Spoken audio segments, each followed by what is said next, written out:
Welcome or welcome back. Activity series for metals. This is a lesson. I'm going to go through 3 examples. This is a refresher. So we're going to go through this again. So the activity series is really a ranking of how easily metals give up electrons. And this is the chart that will be given to you. And you kind of have to memorize it depending on what jurisdiction you're in. But this is it. And the top is the most reactive. The bottom is least reactive. And what that means, really, it means that how easily they give up electrons, okay? And I have written, so this question that showed up, how do we know if one metal is more reactive than another metal? That's a perfect question that most students ask. And we have to use this activity series, which I just showed you. And the ranking the most reactive to least reactive. And the rule is simple, okay? Here's the rule.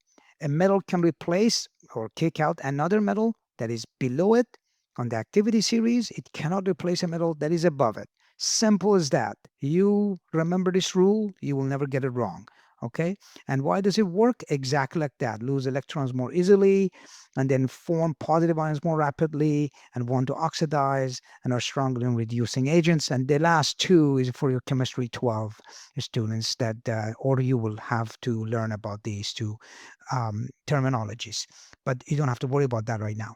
All right. So and then less reactive metals, they hold on to their electrons, don't oxidize easily, and can't push up more reactive metal out of a compound. All right, so that's what that is. So let's go through a few examples. This is example 1. We have iron and we have lead sulfate, and then the very first thing you have to do, you have to see where the iron is, which is right here, and the lead is below it.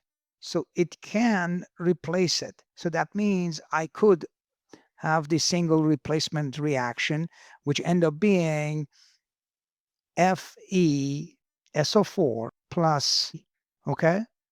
And that is a valid reaction. And it will happen. Okay, let's look at this question. We have tin and we have zinc chloride. Will this reaction happen? Well, let's see. What is tin? Tin is right here. And where is Zn?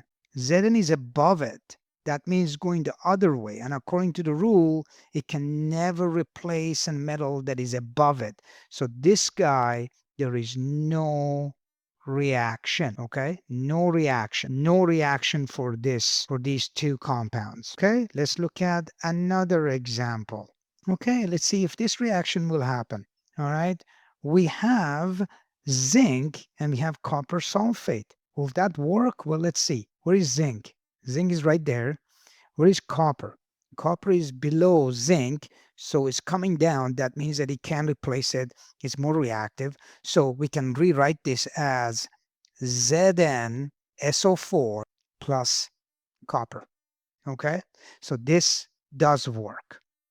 Very nice. And just follow the reactivity series or the table, and you'll get it every time. And don't forget the rule. So now let's look at predicting reactivity in water. And it's very straightforward. We're going to use this reactivity series again. So metals on the high activity series, these are the potassium, sodium, and calcium. Lithium needs to be there as well, but lithium behaves just like sodium, and because of they don't use it in any of your labs, it's actually it's pretty expensive.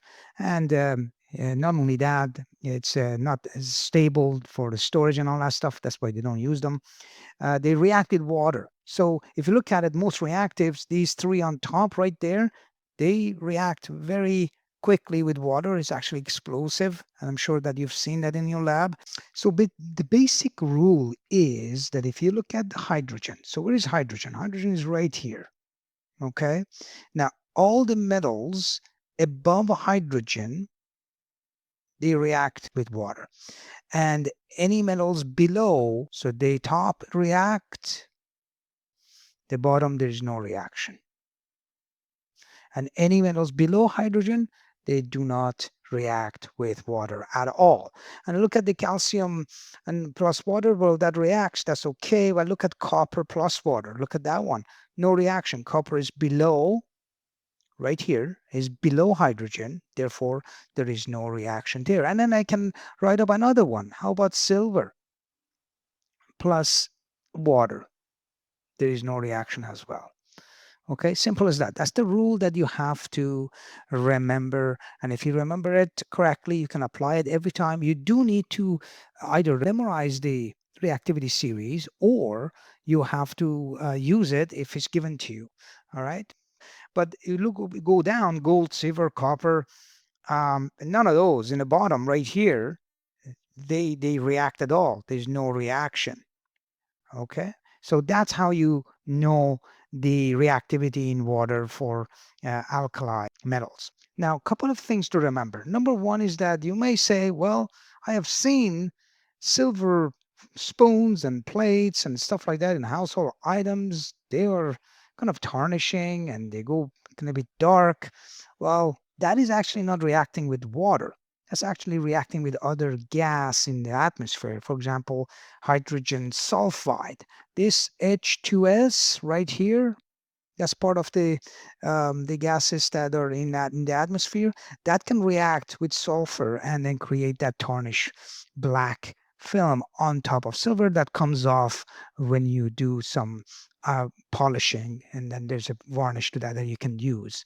That's number one. Okay, so don't confuse that. And the other thing is this, that the top of the reactivity series, the you have the potassium, sodium, and calcium. They do react very quickly with water. You just drop it in there and it just explodes. But as you go down a little bit more and more, like for example, zinc and iron and tin, these are basically part of the transition metals. They do react, but just that the reaction is very, very slow, and they have to have a specific condition, probably temperature is part of it, and therefore that way they can react to it as well. And we use basically the same rule when it comes to the next topic, which is reactivity, prediction of reactivity with acids. So this was with water. Now we're going to deal with acid, but the acid also will have a hydrogen ion in there, so that we can talk about that as well. Okay. And the last one is predicting reactivity with acids. And acids got the hydrogen part of it. In every acid, you have this hydrogen ions there. So metal above hydrogen reaction with acid, but metal below hydrogen do not in the reactivity series. So you look at magnesium plus hydrochloric acid, there is a reaction there because magnesium is above hydrogen. So magnesium is here, hydrogen is here. So notice that this is magnesium is above hydrogen. But you look at silver, silver is down here and hydrogen is above it. You see that? So you get no reaction. All right, so that's what that is. Very good. So all metals above hydrogen will react with acid reaction. They react with acids. Metals above hydrogen react with acids, and metals below, they do not. Okay. All right. I'm going to post a quick quiz in description or pin comment below. Make sure you check that out so that you remember this, because repetition matters, and make sure that you get it right every time and double check. Okay. Until next time.